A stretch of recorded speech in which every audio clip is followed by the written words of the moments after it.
Welcome back to Voices of Santa Barbara here on the Central Coast and all of California.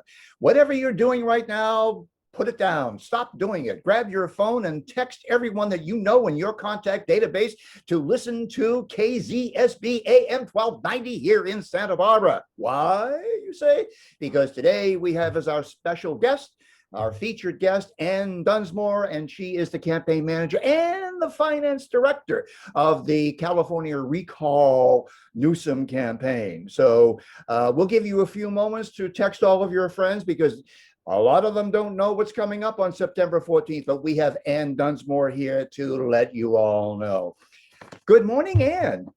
How are you? Good morning. How are you? Thanks for having me on. I am filled with so much energy for this program. I've been out and about on 4th of July. I've had people say to me, how do I contact Ann Dunsmore? How do I get involved in this? What's the email link?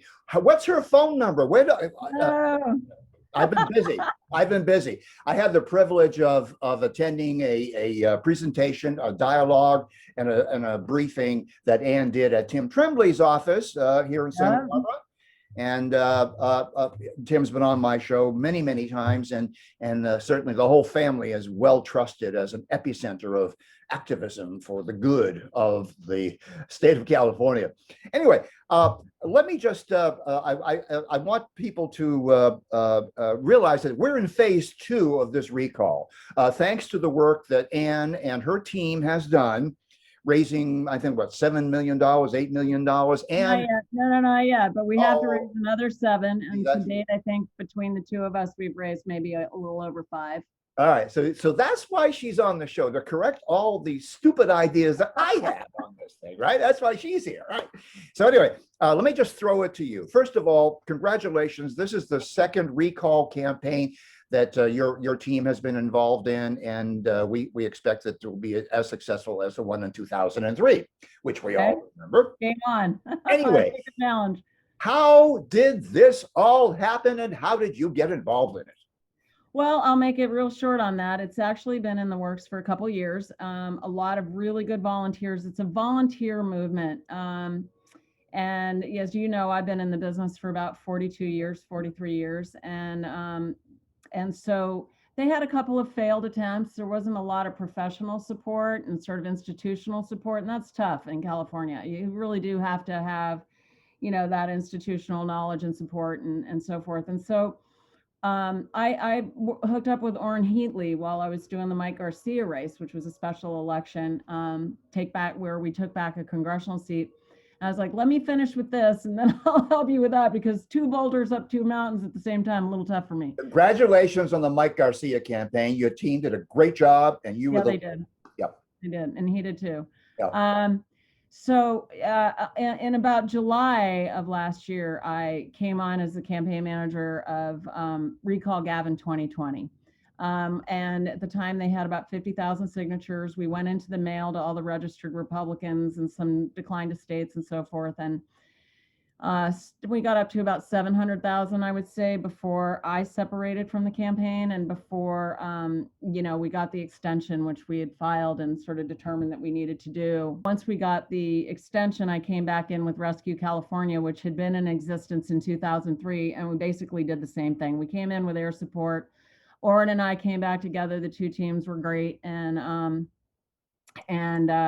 we brought it over the finish line. As you know, we got in 2.1 million signatures. We got about 800,000 of them in through the mail, and about 1.3, close to 1.4 million from a volunteer effort, which, by the way, Mark, the volunteer signature gathering is the largest volunteer effort ever in the United States. So I was just going to ask you about that. Not only just is it the largest recall campaign in the state of California, but in the United States, totally. So yes. This is big. This is 100% and 100%. And so you really got to start there. Yes, we couldn't have done it without our help, but it's really just a classic example of a team effort that was just absolutely unparalleled, is unparalleled. And underestimated over and over and over again through a very long period of time, which I was completely comfortable with, and had to kind of keep everybody calm and say, listen, this is okay. Don't get upset. Don't get nervous. We're still going to get this done. I feel it. I've seen it. I've never seen anything like this. Trust me. So it was really keeping everybody's temperature down and on the same page, which in California, in any campaign, that's a real challenge. Well, can you explain to the listeners, a lot of folks that I've been talking to, especially over the weekend, they really don't understand the sequence of events, the choreography, the chronology. So you could just walk us through what is going to be happening now in phase 2, now that we have it on the ballot and we have September 14th as the initial balloting. I guess the ballots go out on the 14th. So why don't you just... No, the ballots don't go out on the 14th. Okay. The ballots, it's going to be mail-in voting, but and again, whether or not there are going to be voting booths available, it's anybody's guess. It's sort of like saying, are we all going to go back to school with no masks? Things can change. There's a variant out there. We have to figure out, the COVID variant's impact, and all of these things are really up in the air. And I think that contributes to our eventual success on this, knock on wood, is that he has shown that he does not cope with the unknown very well. He sort of treats it like a political problem, not a policy issue, and not a leadership issue. So what's the balloting process? What's the sequence of events from now? The election is very simple. It's unlike the previous phase where there was like 15 different things we had to run through the gauntlet. But now we have an election September 14th. The candidates have about 10 more days to file their intent to run. Let me stop you at these points, because these are things that people don't know. You know them very well. So there's 10 days for anybody to actually declare their intention to run. Is that correct? Okay. Yeah. And let's suppose somebody, by the way, can Gavin Newsom? No, Gavin Newsom cannot be listed to replace himself. Okay, and that is a big myth. So thank you. I got into a discussion with a Harvard lawyer yesterday, who did not know that. Okay. Yeah, no, I mean, look, I can be pretty good in politics, but don't ever have me fix your car. So we're all have our lanes that we need to function in, and even Harvard PhDs they don't know. It's a very unique situation. It doesn't make anybody stupid. It just means that we have to really educate people. It doesn't come along that often. It's been 20 years. Right. So bottom line is Gavin Newsom is not on the ballot. Gavin Newsom is being recalled. So he is going to be he is under a microscope. However, he cannot replace himself. So if we get 50% plus 1 vote on question number 1, then we have a new governor. And it will be on question number 2, the person who gets the most votes. The second thing you need to make sure you tell people over and over again, number 1, Gavin Newsom is not on the ballot to replace himself. Number 2, you don't have to beat Gavin Newsom to be the governor. You just have to get the largest number of votes. We could have a new governor with 1.5 million votes. It depends on turnout. Wow. Like Arnold now, it's not like Arnold went in there and got 10 million votes. Arnold won with 3 million and change. Right. And that was big. Right. So it is highly likely that we will have a new governor by the end of September, with somebody who won 1.5 million and with 1.5 million votes. And people say to me, well, how do we know we won't wind up with somebody who's worse than Gavin Newsom? And I will tell you right now, Mark, unbelievably impossible to do that. I just don't see how you can have any more things negative about your inability to be governor than Gavin Newsom does. I've never seen anything like it in the nearly half a century that I've been in the business. It's unfathomable. We're going to get into that in the second segment. Sure. I'd like you to finish. We have 2 more minutes in this segment. I'd like you to finish up with a sequence of events. So we know that election day is the 14th, but how are people going to be able to vote? Mail-in ballot, and then it's up in the air whether or not they get to go to a polling booth. Oh, that's still undecided?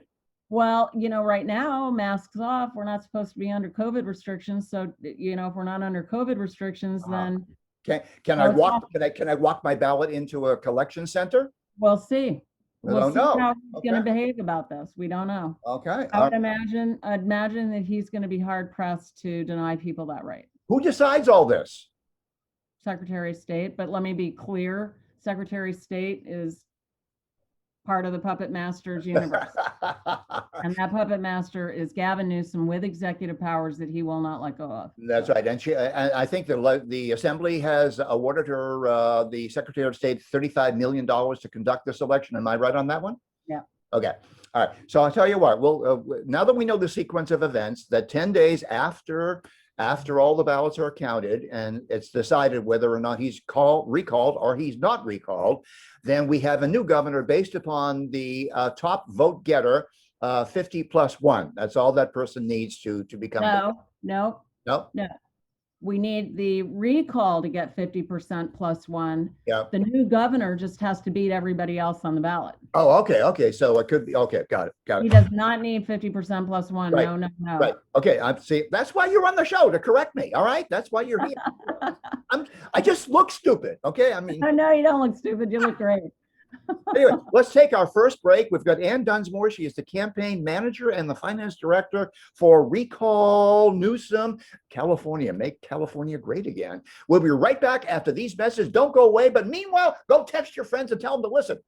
RescueCalifornia.org. And we're back here on KZSB AM 1290 on the Central Coast and in all of California, streaming.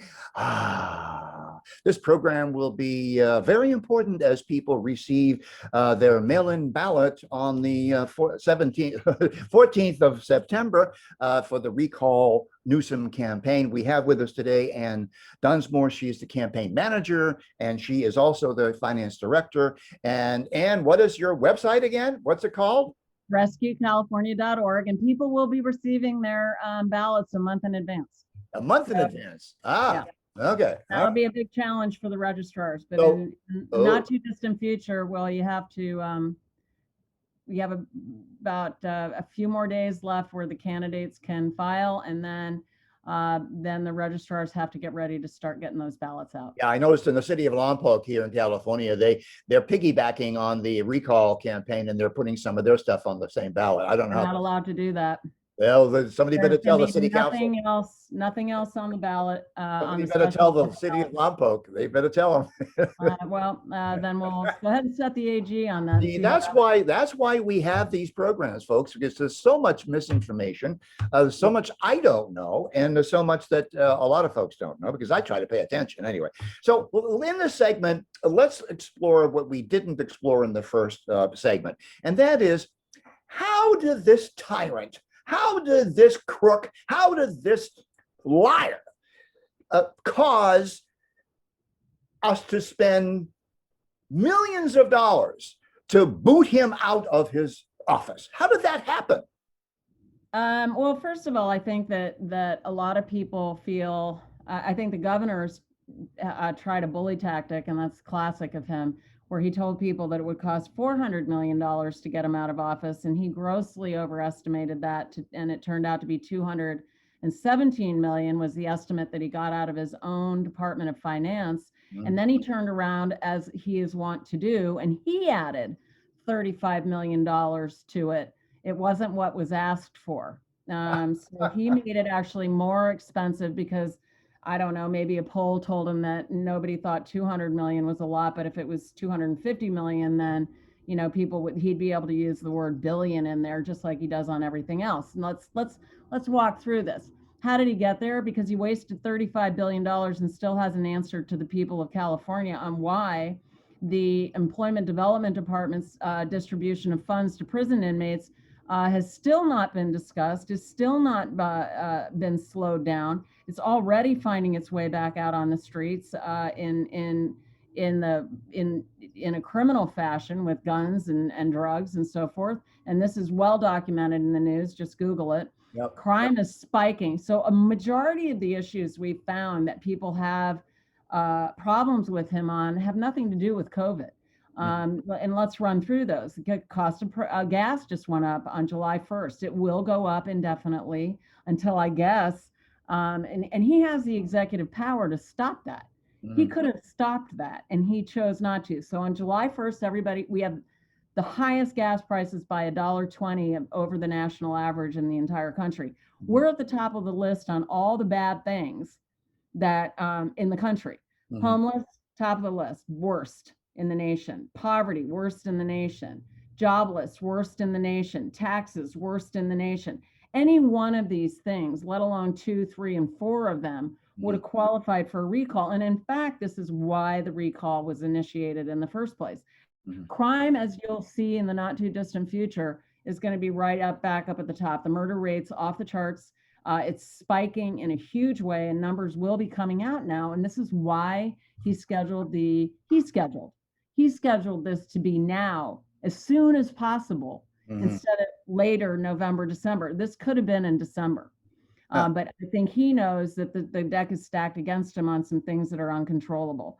So $35 billion wasted on fraud that he has yet to address or just talk about how he's going to fix it. In fact, his chief economic advisor, Dee Dee Myers, said, "Oh, well, I'm not looped in on that, so I can't comment." So we've got, well, if she's not looped in on the largest financial scandal to hit California, who is? So then you run into raging wildfires. And now we find from his own department that he overstated by 690% the number of acres that his fire mitigation project addressed. He said it was in the, I think in the 70s, 80s, 90,000 acres, and it was 11,000 acres, leaving 78,000 acres exposed, vulnerable. And this is from 2019. So there's some criminal negligence possibly there. A lot of people died. And again, now we're getting into the liar zone with him. And I've been trying to be very careful about that in my sort of criticism of him. But I think at this point, he's lying. I mean, 690% isn't a rounding error. So then you have the blackouts. And now you have potentially famine level drought, which has yet to hit us. But I did notice a couple weeks ago, I think I mentioned to you, that people think that the reason Biden may not get reelected is the price of eggs and butter. Yes, you mentioned that. Yeah, that's a big thing.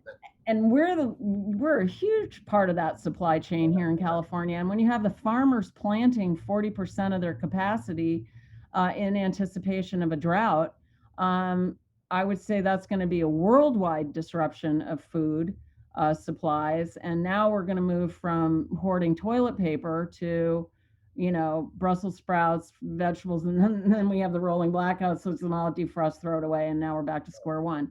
So, and then on top of it all, you have this whole pay to play thing that he does. Before you get anything, we're at the top of the list on homelessness. So remember how horrifying the homeless issue was. But in comparison to everything else, it never changed, but everything else sort of superseded it as sort of being the issue of the day. But we're still back to square one on that. It's not really changed. And what's he doing? He threw $12 billion. No, everything is $1 billion. People wonder, is it worth it to spend a couple $100 million? Every Fortune 500 company that I've ever heard of would give a CEO like that an exit package of $250 million in comparison to the $250 billion budget we have now just to get them out. So just stop the bleeding. And it's so I don't know. It's a lot. Okay, so what are the top issues that percolated up in your polling to why Republicans, Democrats, union members, non-union members, teachers, non-teachers, libertarians, what are the top polling issues that are driving this mechanism that you're leading to recall Governor Newsom?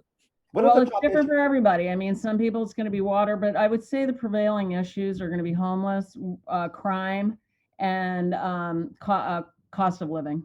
And whether it's housing prices, gas prices, crime is going to be linked to all of the above, because whenever you create an unlivable situation, people are going to react in a criminal way. We had a shooting down here of a 6-year-old boy because of road rage. It's not going to get better through the summer. It's going to spike. And can you also go into something you did in the briefing that I attended last week?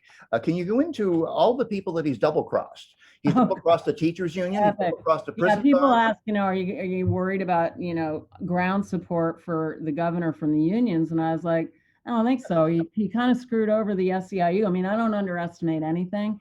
The dome zone associations, yes, are all for him. But if you look at the local chapters of those organizations, not so.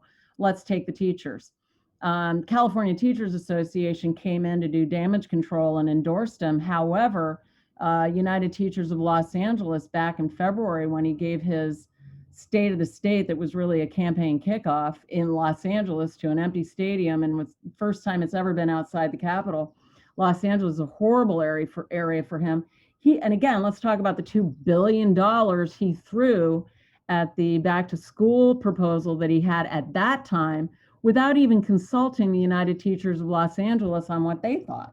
I don't care if you agree with them or disagree with them, but they're his constituents. They're certainly not a group that's ever supported the more conservative side of the spectrum. And, you know, and they called his plan structural racism. We had nothing to do with that. I mean, you know, there was, and because he did not communicate with them. And then he went back to them a second time, sort of as an I'm sorry, and came up with this plan that I guess they all agreed with. And after the weekend, he came up with a tiering structure for the counties that pretty much negated the entire agreement that they had. So again, he's kind of screwed them over. And so then the California Teachers Association, Sacramento-based, come in and endorse him, just sort of make it look like the teachers support him. And I think what you're going to start seeing is some very fractured behavior between the locals and the Capitol, whether it's an association or a voting constituency in the general population, as we are with the governor. Local versus Capitol Dome zone tone deafness is the same thing with the Sacramento inside the Beltway kind of mentality of the association. So now let's go to the SEIU, which is the largest public employee union in the state.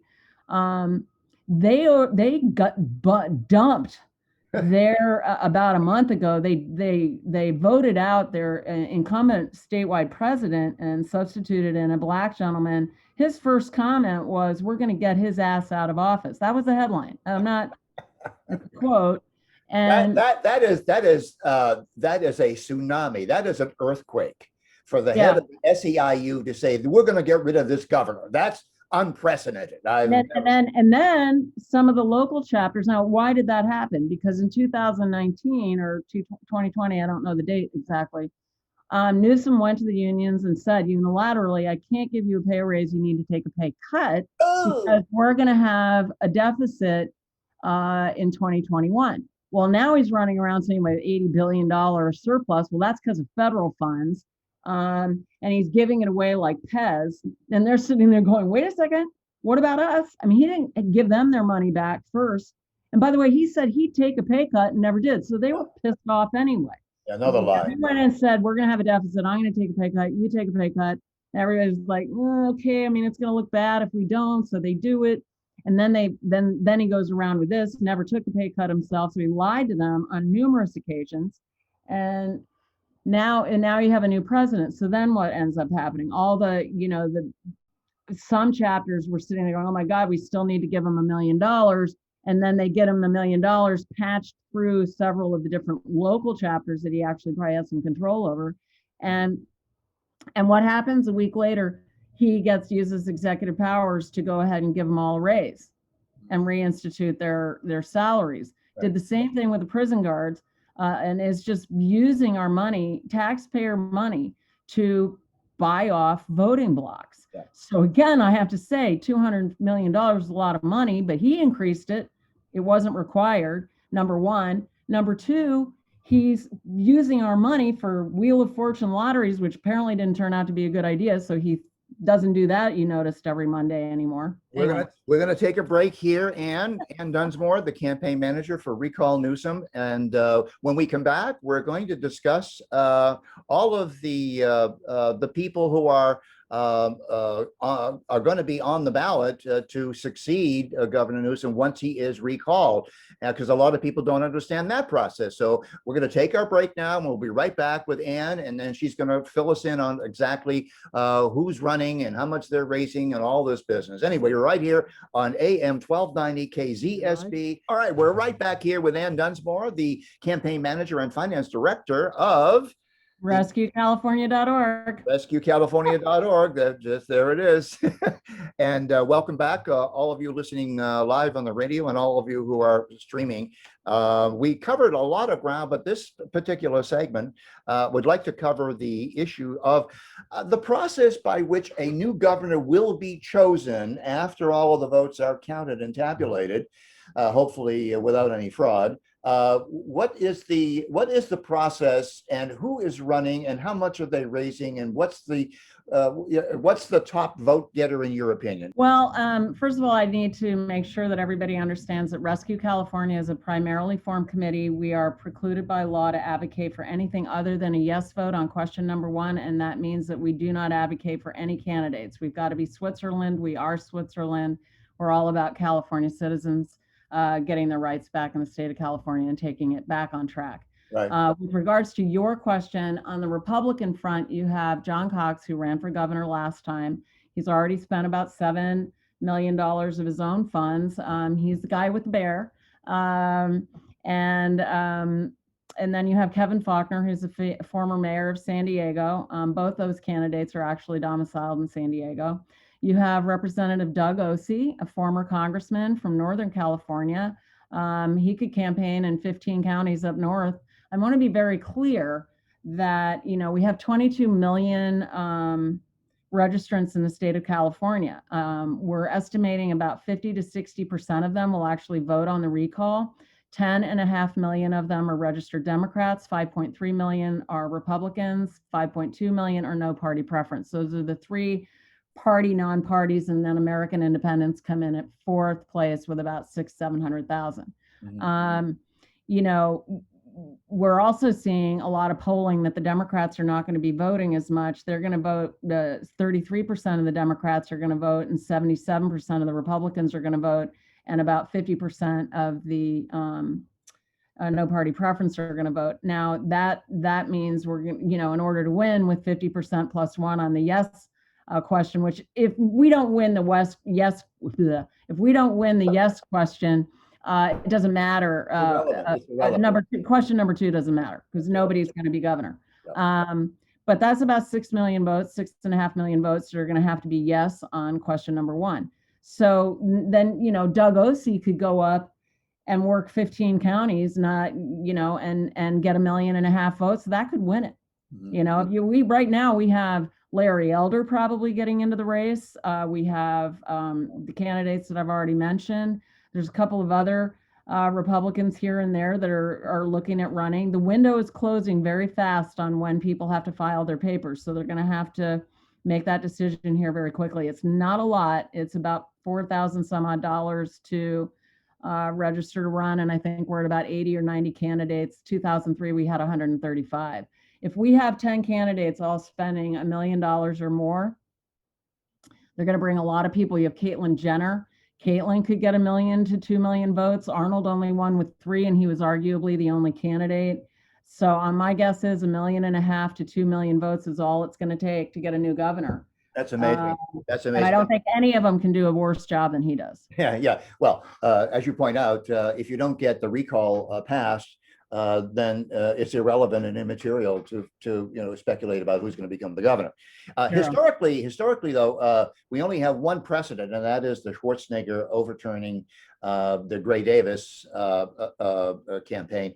And it may be interesting for folks to realize that when something like this happens, voters tend to go to a moderate, a milquetoast, a caretaker governor, because there's going to be another election for governor quite soon, actually. Well, that's the one where I think you're going to start seeing. Right. Well, first of all, it isn't just on recalls. First of all, Rose Bird was also the recalling of Supreme Court Justice Rose Bird over the death penalty initiative. I think took a lot of people by surprise, and then frankly, I don't think we need, we did move to somebody electrifying with Arnold, but I think right now people want to know that somebody's going to take California first and put it first and deal with it diligently and responsibly without a lot of drama. I think we've had enough.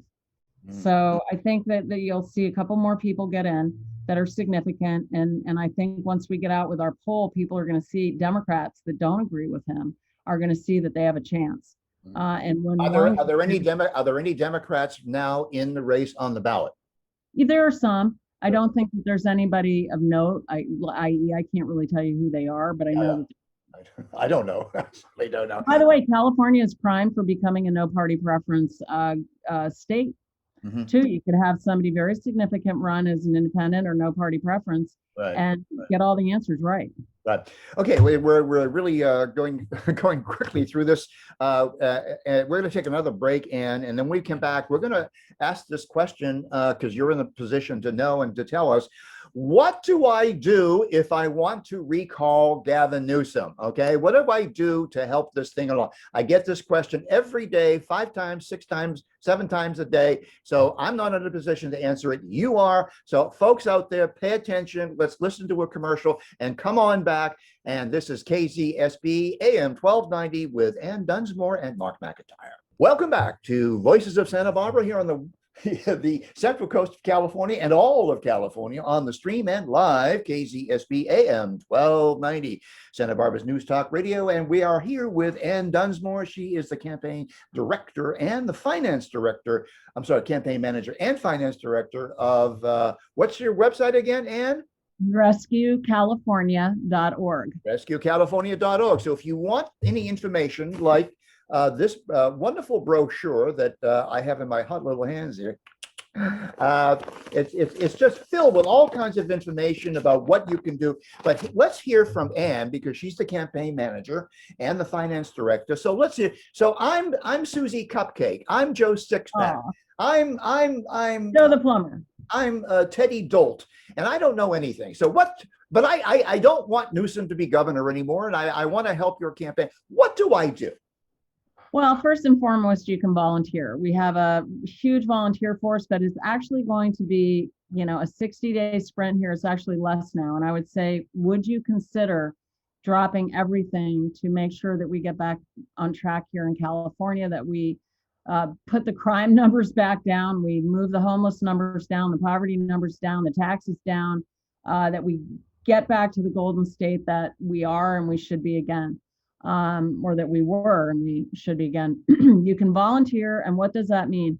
It means that we will put you into a training program. It won't take very long. It's a 1-hour training.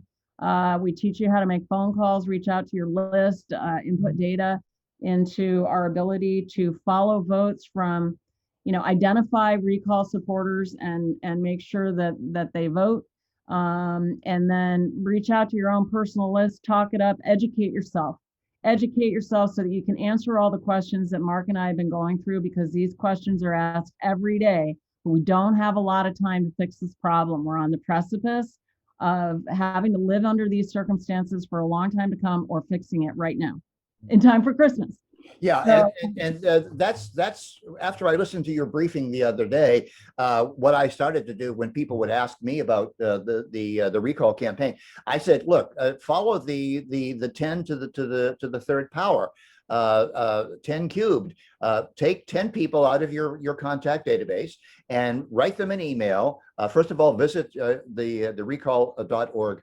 RescueCalifornia.org. Get all the info, compose your own personal reasons why you are supporting this, and then send it out to 10 people a day.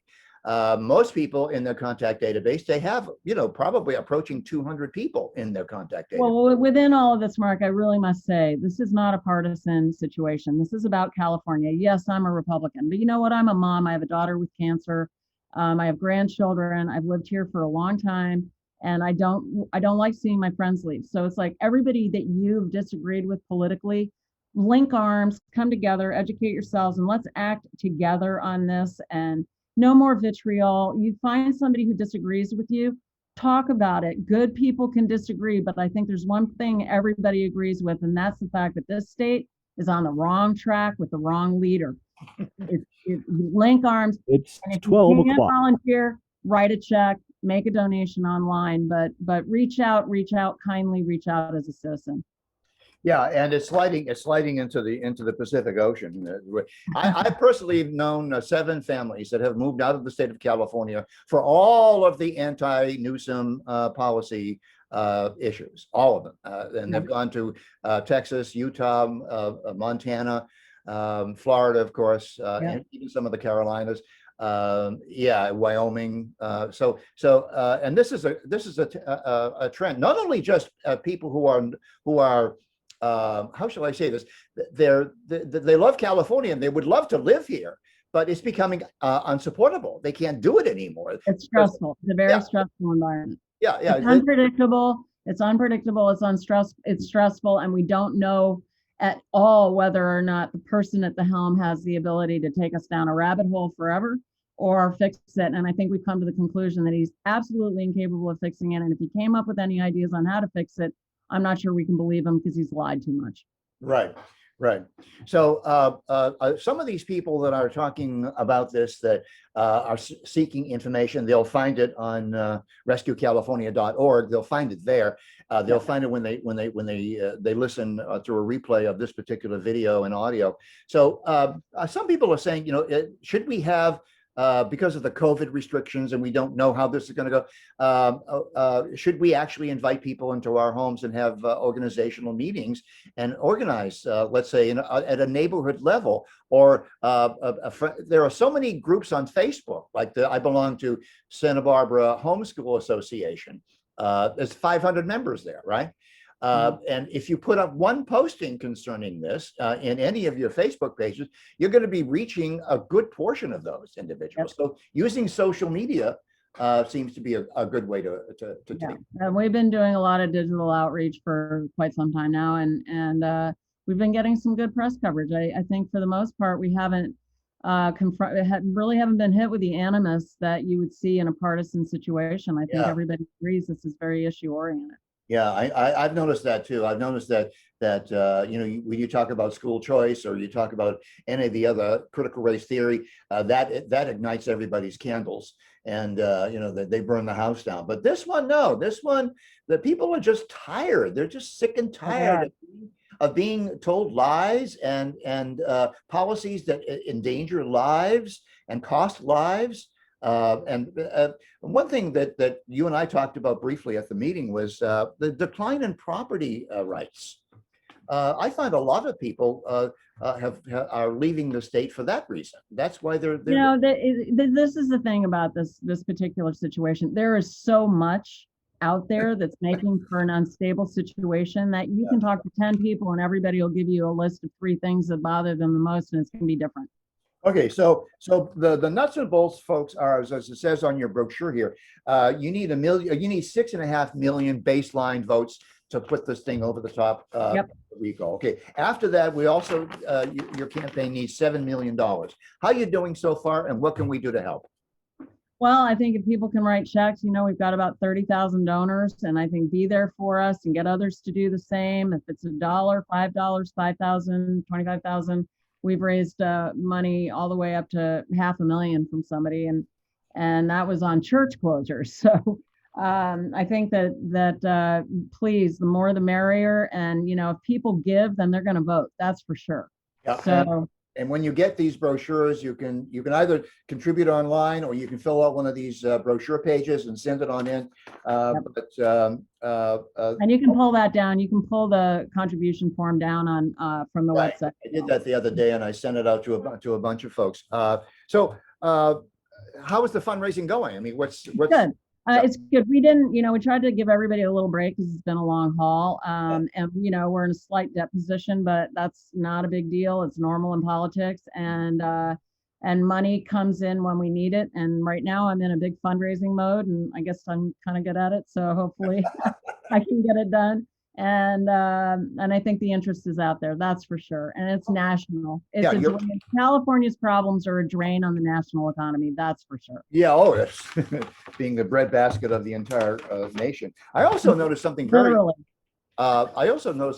interesting in this brochure is that You're going after coalitions, Yeah. partnering up with coalitions, and I'll just read some of the ones that you're targeting: African American Coalition, Asian American, Pacific Islander, Crime Victims, Faith-Based Coalition, Hispanic American Coalition, Homeowners Coalition, LGBTQ Coalition, Local Leaders Coalition, Small Business Coalition, Women, Men, Veterans.